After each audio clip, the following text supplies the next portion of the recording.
I'd like to call the finance meeting to order. We are live streaming. I'd like to mention that to the audience. I'll preside over the meeting until we have named a president of the committee. So I'd like to take nominations for the president and secretary. I'd like to do it together in one, if that's okay with you, of the finance. I'll nominate Amy Pettit for president, Pat Sullivan for secretary. A second? Any discussion? All those in favor? I'll turn it over to you, Madam President. Okay, so we'll continue the finance meeting. Philip? All right, yes, you'll see there's the listed of our designated depositories are German American and Jackson County Bank. That's the two people we do our banking with. Third item of the agenda is the investment report. Last year, because we got the proceeds of the bond, we invested in a bond at German American, interest rate about 5.46%, and that will stay there for 6 months, which will coincide when we'll have to do our first draw for the CT project at the high school. So we'll have it tied up for roughly 6 months, and if we have bills before then, we'll just take care of it out of our normal float until we cash that CD in. The second part worth noting on there is, since we switched banks about a year ago this time, we have made a considerable interest increase because with our let's say our excess money from that standpoint, in the tune of about $250,000. So that was a good thing. That we basically wouldn't have got had we not switched.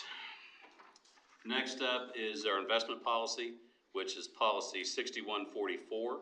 And at this point in time, I would not recommend any changes made to that policy. Next up is the cancellation of outstanding checks. There's a law that says you cannot have checks over 2 years old. Our oldest check is only about 8 months old. And it's one, and it's not even a significant dollar amount. So we are well within our guidelines of outstanding checks.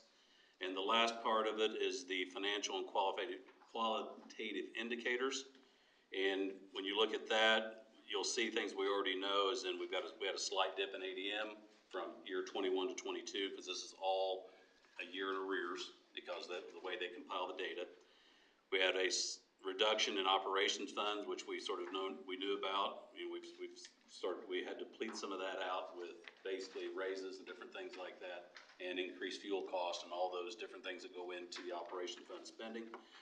There's also no deficit between revenue and expense, which the prior year there was a deficit because of the timing of the ESSER money. So that rebounded in this particular year, so there's no deficit there. And another indicator on page 3 is the reduction in ops fund balance percent, which falls directly in line with the balance itself. And lastly, there was this increase in stimulus revenue, which was, again, the makeup of our deficit before, because I believe in 2022, we received ESSER 1, 2, and 3 funds all. So we've had that makeup in there, so you'll see an increase on that page 3 of that. Is there any questions about any of the elements of the finance meeting?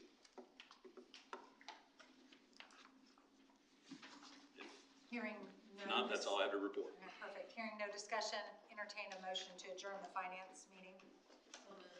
I have a motion by Mary Lynn. Do I have a second? Second. Second by Cheryl. All those in favor? 7-0. Meeting adjourned.